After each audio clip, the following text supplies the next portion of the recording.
দূর পাহাড় চূড়ায় বরফে ঢাকা রাজপ্রাসাদ, শীতের মাঝামাঝি, বাতাসে কুয়াশা, এক রাজকন্যা, এক জাদুর আয়না আর এক ভয়ঙ্কর ঈর্ষা। এভাবেই নীরব রূপকথার শুরু। উষ্ণ আগুনের আলোয় জানালার পাশে বসে রানী সেলাই করেন। ভেতরে আরাম, বাইরে নীরস তুষার। সূচটা আঙুলে ফুটে গেল। জানালার সিলের সাদা তুষারের উপর টুপ করে পড়ে লাল রক্তফোঁটা। সাদা আর লালের তীব্র কন্ট্রাস্ট। রানী উঠে জানালায় যান, যেন ওই ছোট্ট ফোঁটার ভেতরেই ভবিষ্যৎ দেখতে পান। আমি যদি এমন একটা সন্তান পেতাম, যার তুষারের মতো সাদা, ঠোঁট রক্তের মতো লাল, আর চুল এই আবলুস কাঠের মতো কালো। দিন বদলায়, আলো বদলায়, সময় গড়ায়। রানীর পদচারণায় ধীরে ধীরে মাতৃত্বের আভাস স্পষ্ট হয়। দোলনা চেয়ারের মৃদু দোল, রানীর চোখে ক্লান্তি, তবু অপেক্ষার শান্ত আনন্দ। শেষ সময় ঘনিয়ে আসে, ঘরটা প্রস্তুত, আর বুকের ভিতর অনিশ্চিত শিহরণ জমে ওঠে। শ্বাস নিন মহারানী, আপনি খুব সাহসী। রাজকীয় শয়নকক্ষে মোমবাতির আলো কাঁপে। প্রসবের টেনশন নিঃশ্বাসের মতো ভারী হয়ে থাকে। হে ঈশ্বর, আমার রানী আর সন্তান দুজনকেই সুস্থ রেখো। অবশেষে দরজা খুলে আসে সুসংবাদ। মহারাজ, আপনার এক কন্যা সন্তান হয়েছে। শুনে রাজার বুক থেকে যেন পাথর নেমে যায়। ক্ষণিকের জন্য সব দুশ্চিন্তা থেমে যায়। রাজ্যে ছুটি ঘোষণা করো, ভোজের আয়োজন করো, সবাই মজা করুক আজ। দোলনার পাশে নতুন পরিবারের নরম আলো। দিনের আলোয় মায়ের কোলে শিশুটি, সাদা ত্বক, লাল ঠোঁট, কালো চুল, স্বপ্ন যেন সত্যি। আপনার কন্যা মহারাজ, আমার কন্যা, সে আপনার স্নেহভাজন হবে। আমাদের রাজ্যের আশীর্বাদ। আমরা তার নাম রাখব স্নো হোয়াইট। রাজা ঘরে প্রবেশ করেন। কন্যার প্রথম পরিচয়ে তার মুখে কোমল গর্ব। আনন্দের ঠিক পর মুহূর্তেই অশনি সংকেত। রানীর শরীর হঠাৎ ভেঙে পড়ে। কে আছো? এইদিকে এসো, জলদি, সাহায্য লাগবে। সেবিকা, ওকে দেখভালের দায়িত্ব তোমার। সামলে রেখো, আমি রানীর কাছে যাচ্ছি। রাজা রানীকে কুলে তোলেন। ভালোবাসা শক্ত হয়ে ওঠে দুশ্চিন্তার মধ্যে। তুমি ঠিক হয়ে যাবে, আমি হেকিমকে ডেকে এনেছি। চেষ্টা করছি মহারাজ, কিন্তু রানীর শরীর খুবই দুর্বল। পরের দিনের আলো ফ্যাকাশে। রানীর চোখে জীবন যেন ধীরে ধীরে দূরে সরে যায়। রাজা রানীর হাত চুমু খান। ভালোবাসার উষ্ণতা আর বিচ্ছেদের ঠান্ডা এক ফ্রেমে। আমাদের স্নো হোয়াইটকে দেখে রেখো। সকাল আসে, কিন্তু সুখ নয়। রাজা একা পড়ে যান শোকের গভীরে। শোকে ভেজা চোখে রাজা দোলনার পাশে দাঁড়ান। মায়ের শূন্যতা আর শিশুর নিঃশ্বাস পাশাপাশি। সময় গড়ায়, ঋতু বদলায়, শিশুটি বড় হয়। রাজপ্রাসাদের স্মৃতি আর দায়িত্ব একসাথে বাড়ে। রাজ্যের আনুষ্ঠানিকতায় নতুন রানী প্রবেশ করেন। রূপে ঝলমলে, ছায়ায় অশুভ ইঙ্গিত। আমার মতো সুন্দর আর কে আছে এই রাজ্যে? চোখ তুলে তাকাতে সাহস পাবে তো কেউ? একা ঘুরে ঘুরে নিজেকে দেখে সে, যেন সৌন্দর্যই তার একমাত্র সত্য। আয়না, জাদুকরি আয়না, বলো তো, এই পৃথিবীতে কে সবচেয়ে সুন্দর? তুমি, আমার রানী, তুমি সবার চেয়ে সুন্দর। সেই উত্তরে সে আরও আসক্ত হয়। প্রতিদিনের মতো সৌন্দর্যকে পূজা করে। বছর গড়িয়ে স্নো হোয়াইট বড় হয়। ফুলবাগানে শিশুর হাসি আর পাখির ডানা মিশে যায়। রাজপ্রাসাদের এক জানালায় ছায়া, নিষ্পাপ আলোকে হিংসার চোখে দেখা শুরু। আয়না, জাদুকরি আয়না, বলো তো, এই পৃথিবীতে কে সবচেয়ে সুন্দর? তুমি সুন্দরী হে রানী, এটা সত্যি, কিন্তু স্নো হোয়াইট তোমার চেয়েও সুন্দরী। হিংসা এবার রাগে রূপ নেয়। ঘরের বাতাস কেঁপে ওঠে।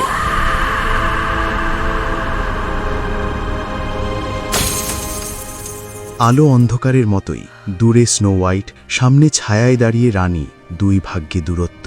ওকে বাঁচতে দিলে একদিন সবাই কেবল ওরই কথা বলবে। না, এই অপমান আমি মেনে নেব না। ক্ষমতার উচ্চতায় বসে হিংসা আরও গভীর হয়। এবার সময় হয়েছে। সেনাপতি উপস্থিত হয়। আদেশ আর কর্তব্যের মাঝখানে তার মুখ কঠিন। আমি আদেশ দিচ্ছি, স্নো হোয়াইটকে বনে নিয়ে যাও। তাকে হত্যা করো, আর প্রমাণ হিসেবে তার হৃদয় আমার কাছে এনে দাও, যেন জানি সে আর বেঁচে নেই। জি হুকুম রানীমা। স্নো হোয়াইট, আজ তোমাকে শিকার করা শেখাবো। চলো আমার সাথে।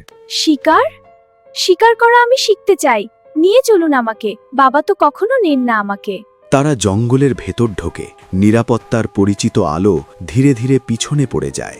সেনাপতি, শিকার কোথায়? আর কত দূর যেতে হবে? আর বেশি দূর নয় স্নো হোয়াইট, এই তো আর কিছু দূর গেলেই পেয়ে যাব। পেছনে ছুরি বের হয়, একটি ক্ষণ যেখানে ভাগ্য দুলে থাকে। শিকার কোথায়? শিকার না পেয়েই আপনি চুরি বের করলেন? আমি তোমাকে শেষ করার জন্যই নিয়ে এসেছি রানীর আদেশ। সেনাপতি, দয়া করুন, আমাকে আঘাত করবেন না প্লিজ। আমাকে যেতে দিন। আমি প্রতিশ্রুতি দিচ্ছি, আমি আর কখনো ফিরে আসব না। সেনাপতির ভেতরের মানুষটা জেগে ওঠে, অপরাধবোধ তার হাত কাঁপিয়ে দেয়। তুমি পালিয়ে যাও বাছা। আর একটা কথা, তুমি আর কোনোদিনই ফিরে আসবে না এই রাজ্যে। পালাও, আর কখনো ফিরে আসবে না।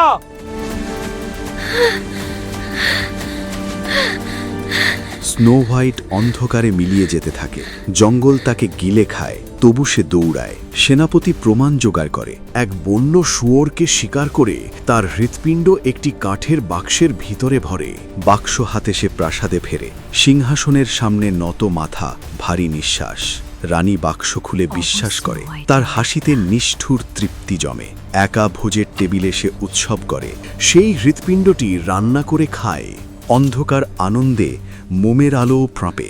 অন্যদিকে জঙ্গলে স্নো হোয়াইট একা, শীতল বাতাসে তার নিঃশ্বাস কাঁপে। পাতার খসখস শব্দও তাকে ভয় দেখায়, রাতের প্রতিটি আওয়াজ শত্রু মনে হয়। আমি কোথায় যাব? আমি এখন কি করব? সময় কেটে যায় দৌড়ে, পা ব্যথা, চোখ ভেজা, তবু থামে না। ভয়, শ্বাস, পাতা মারানোর শব্দ, সব মিলিয়ে অস্থিরতা। সূর্য অস্ত যায়, ঠান্ডা বাড়ে, আর শিশুটি কাঁপতে কাঁপতে আশ্রয় খোঁজে। দূরে ছোট্ট কুটিরের আলো, অন্ধকারে উষ্ণ এক বিন্দু আশা। দ্বিধায় দরজা খুলে এসে ভেতরে ঢোকে।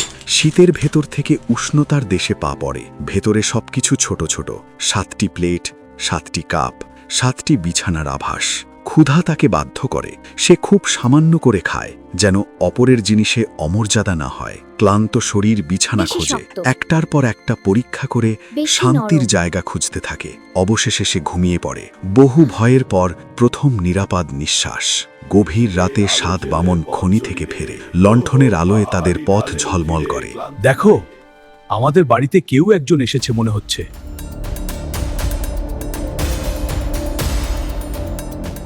সবাই দরজার দিকে তাকায়, ভয় আর কৌতূহল একসাথে দাঁড়িয়ে থাকে। সাবধানে তারা ঘরে ঢোকে, নিজের ঘরেও আজ তারা সতর্ক অতিথি। আমার চেয়ারে কে বসেছে? আমার কাপ থেকে কে পান করেছে? আমার প্লেট থেকে কে খেয়েছে? আমার বিছানায় কেউ ঘুমাচ্ছে, সে এখনো সেখানে আছে।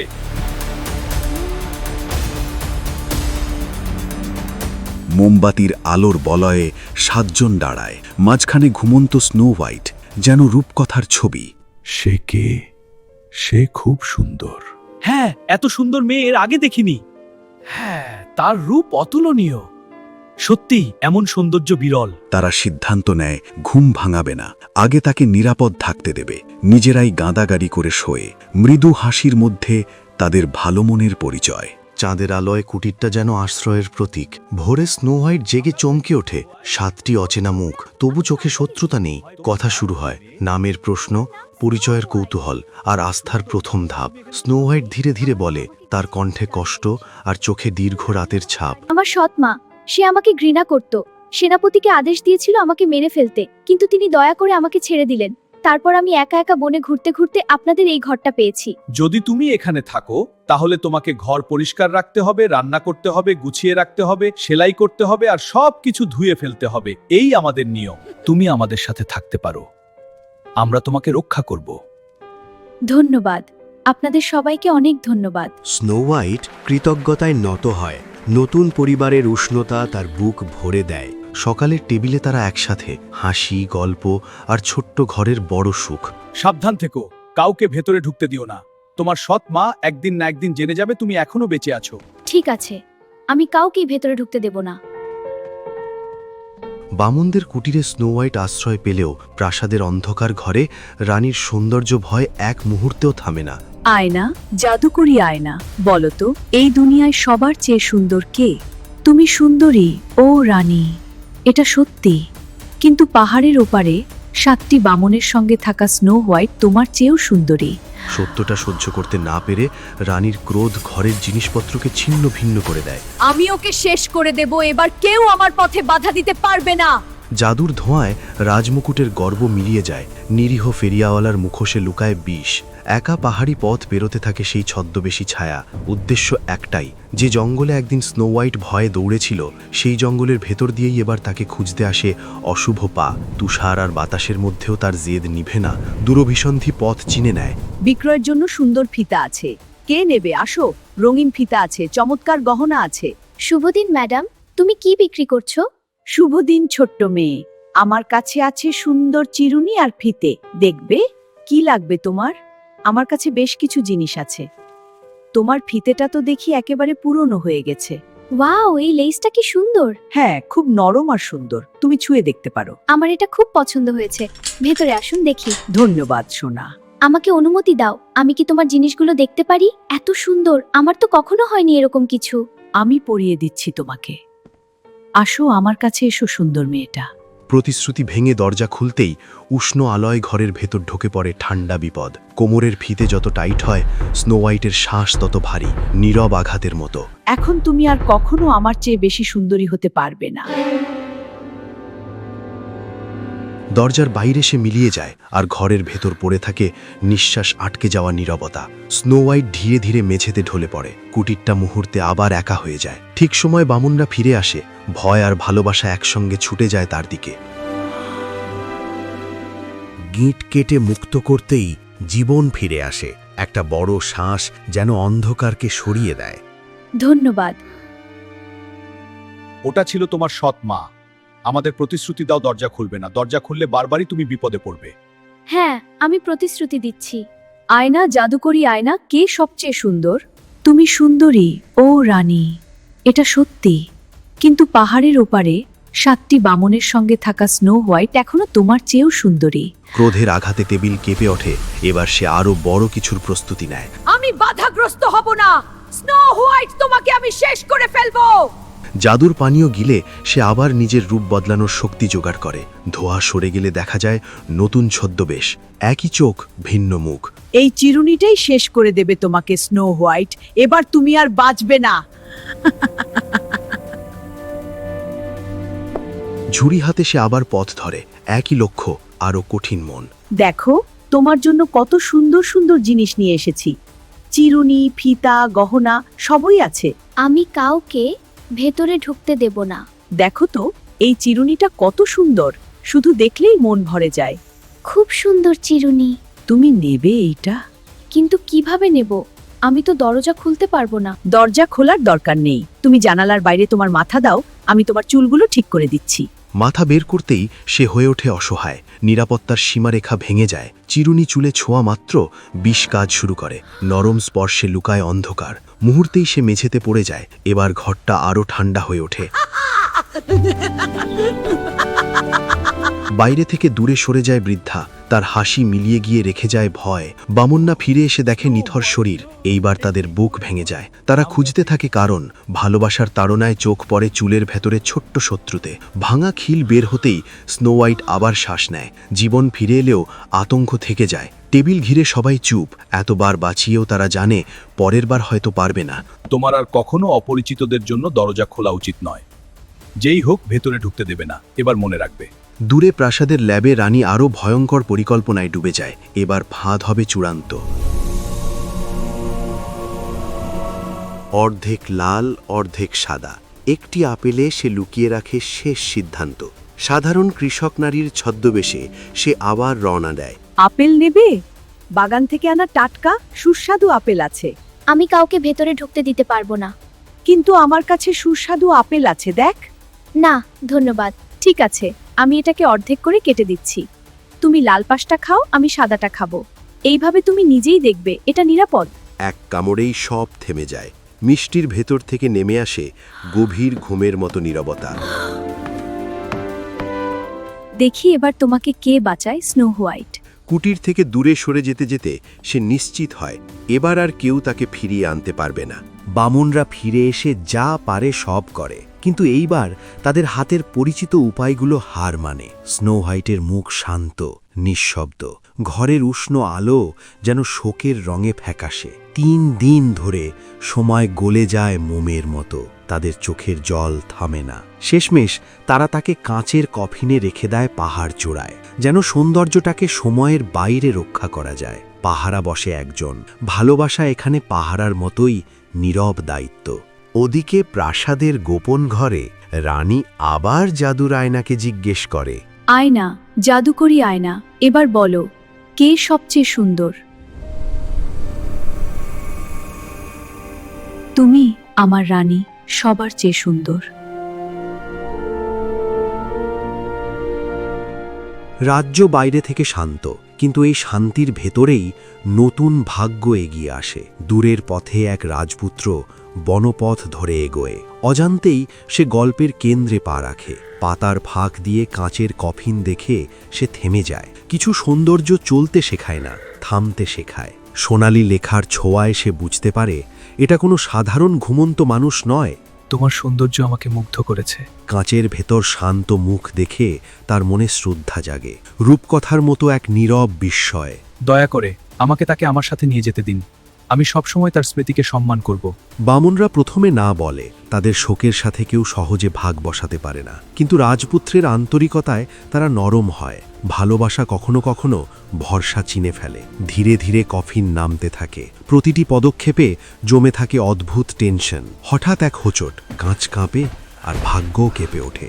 সেই ধাক্কায় আটকে থাকা টুকরোটা সরে যায়। অন্ধকার ফাঁদ ভেঙে পড়ে এক নিঃশব্দ মুহূর্তে।